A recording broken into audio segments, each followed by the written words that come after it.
Examinons ce que ce passage de l'Épître aux Galates nous enseigne. Il nous montre que le commencement de la vie chrétienne, c'est la réception du Saint-Esprit. Il nous montre que le grand danger, c'est d'oublier que nous devons vivre selon l'Esprit et non selon la chair. Il nous montre quelles conséquences entraîne cette manière de rechercher la perfection par des moyens charnels. Et enfin, il nous indique par quels moyens nous pouvons obtenir la délivrance. Après avoir commencé par l'Esprit, dit l'apôtre Paul, rappelez-vous que l'apôtre Paul ne prêchait pas seulement la justification par la foi, il prêchait, et cet épître aux Galates est rempli de ce message, que ceux qui sont justifiés par la foi ne peuvent vivre que par le Saint-Esprit. Et que Dieu donne à tous ceux qui sont justifiés le Saint-Esprit comme sceau. Comparé Éphésiens 1,13, vous avez cru et vous avez été scellés du Saint-Esprit. L'apôtre leur dit à plusieurs reprises, comment avez-vous reçu le Saint-Esprit? Est-ce par la prédication de la loi ou par la prédication de la foi? La puissance de Dieu s'était manifestée et les Galates étaient appelés à confesser ceci. Oui, nous avons reçu le Saint-Esprit en acceptant Christ par la foi. Par la foi, nous avons reçu le Saint-Esprit. Il est à craindre que bien des chrétiens sachent à peine qu'en croyant, ils reçoivent le Saint-Esprit. Un grand nombre de chrétiens peuvent dire « j'ai reçu le pardon, j'ai reçu la paix ».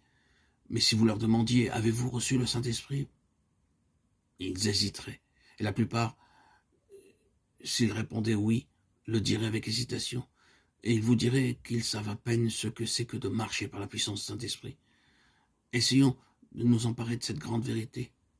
Le commencement de la véritable vie chrétienne, c'est de recevoir le Saint-Esprit. Et le travail de chaque serviteur de Dieu doit être ce qu'était le travail de l'apôtre Paul, de rappeler aux chrétiens qu'ils ont reçu le Saint-Esprit et qu'ils doivent vivre suivant ses directives et dans sa puissance.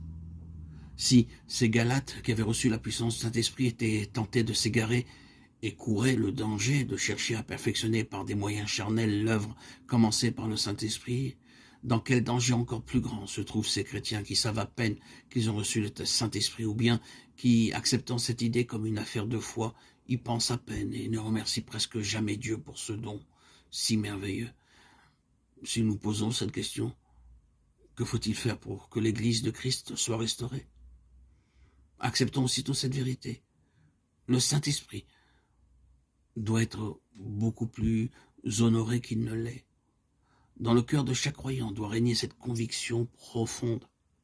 Ce que j'ai obtenu de Dieu, ce n'est pas seulement le pardon du haut du ciel,